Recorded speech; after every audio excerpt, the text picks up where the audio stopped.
திருவள்ளூர் மாவட்டம் பெரியபாளையத்தில் அமோனியா வாயு கசிவால் 9 பேர் உயிரிழந்த விவகாரம் தொடர்பாக இன்று இடைக்கால அறிக்கையானது தாக்கல் செய்யப்பட இருக்கிறது. விவரங்களை செய்தியாளர் நந்தினி வழங்க கேட்கலாம். நந்தினி, இடைக்கால அறிக்கையை இன்று முதலமைச்சரிடம் 3 பேர் கொண்ட குழு சமர்ப்பிக்க உள்ளதாக தகவல் வெளியாகி இருக்கிறது. விவரங்களை பதிவு பண்ணுங்க. வணக்கம். அமோனியா வாயு கசிவு குறித்து விசாரணை மேற்கொள்ள அமைக்கப்பட்ட 3 பேர் கொண்ட குழுவினர் இடைக்கால அறிக்கையை முதலமைச்சரிடம் இன்று சமர்ப்பிக்கிறார்கள். திருவள்ளூர் மாவட்டம் ஊத்துக்கோட்டை அருகே கன்னிகைப்பேர் பகுதியில் தனியார் தொழிற்சாலையில் அமோனியா வாயு கசிவால் 75 பேருக்கு மூச்சுத் திணறல் ஏற்பட்டதில் பலி எண்ணிக்கை 9ஆக உயர்ந்திருக்கிறது.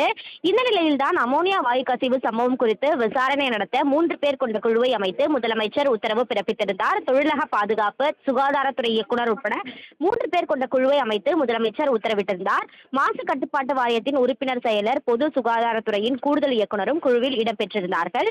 24 மணி நேரத்திற்குள் இடைக்கால அறிக்கை பிறப்பிக்க வேண்டும் என ஏற்கனவே உத்தரவு பிறப்பிக்கப்பட்டதன் அடிப்படையில் இடைக்கால அறிக்கையை முதலமைச்சரிடம் இன்று சமர்ப்பிக்கிறார்கள். அந்த வகையில்தான் அமோனியா வாயு கசிவு தொடர்பாக பலி எண்ணிக்கை மேலும் உயரலாம் என எதிர்பார்க்கப்படக்கூடிய நிலையில் தற்போதைய நிலவரத்தை பொறுத்தவரையில் 9 பேர் உயிரிழந்திருக்கிறார்கள்.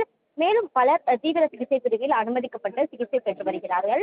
இந்த நிலையில்தான் அமோனியா வாயு கசிவு தொடர்பாக விசாரணை மேற்கொள்வதற்காக அமைக்கப்பட்ட 3 குழுவினர் தங்களுடைய விசாரணைக்கான இடைக்கால அறிக்கையை முதலமைச்சரிடம் சென்னை தலைமைச் செயலகத்தில் இன்று சமர்ப்பிக்க உள்ளது குறிப்பிடத்தக்கது. திருவள்ளூர் மாவட்டம் பெரியபாளையத்தில் அமோனியா வாயு கசிவால் 9 பேர் உயிரிழந்த விவகாரம் தொடர்பாக இன்று இடைக்கால அறிக்கையானது தாக்கல் செய்யப்பட இருக்கிறது. விவரங்களை செய்தியாளர் நந்தினி வழங்க கேட்கலாம். நந்தினி, இடைக்கால அறிக்கையை இன்று முதலமைச்சரிடம் 3 பேர் கொண்ட குழு சமர்ப்பிக்க உள்ளதாக தகவல் வெளியாகி இருக்கிறது. விவரங்களை பதிவு பண்ணுங்க. வணக்கம். அமோனியா வாயு கசிவு குறித்து விசாரணை மேற்கொள்ள அமைக்கப்பட்ட 3 பேர் கொண்ட குழுவினர் இடைக்கால அறிக்கையை முதலமைச்சரிடம் இன்று சமர்ப்பிக்கிறார்கள். திருவள்ளூர் மாவட்டம் ஊத்துக்கோட்டை அருகே கன்னிகைப்பேர் பகுதியில் தனியார் தொழிற்சாலையில் அமோனியா வாயு கசிவால் 75 பேருக்கு மூச்சுத் திணறல் ஏற்பட்டதில் பலி எண்ணிக்கை 9ஆக உயர்ந்திருக்கிறது. இந்த நிலையில்தான் அமோனியா வாயு கசிவு சம்பவம் குறித்து விசாரணை நடத்த 3 பேர் கொண்ட குழுவை அமைத்து முதலமைச்சர் உத்தரவு பிறப்பித்திருந்தார். தொழிலக பாதுகாப்பு, சுகாதாரத்துறை இயக்குநர் உட்பட 3 பேர் கொண்ட குழுவை அமைத்து முதலமைச்சர் உத்தரவிட்டிருந்தார். மாசு கட்டுப்பாட்டு வாரியத்தின் உறுப்பினர் செயலர், பொது சுகாதாரத்துறையின் கூடுதல் இயக்குநரும் குழுவில் இடம்பெற்றிருந்தார்கள்.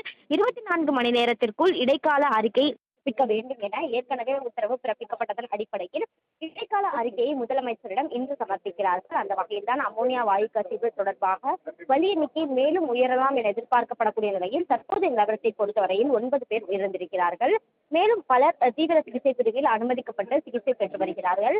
இந்த நிலையில்தான் அமோனியா வாயு கசிவு தொடர்பாக விசாரணை மேற்கொள்வதற்காக அமைக்கப்பட்ட 3 குழுவினர் தங்களுடைய விசாரணைக்கான இடைக்கால அறிக்கையை முதலமைச்சரிடம் சென்னை தலைமைச் செயலகத்தில் இன்று சமர்ப்பிக்க உள்ளது குறிப்பிடத்தக்கது. விவரங்களை வழங்கியதற்கு நன்றி நந்தினி.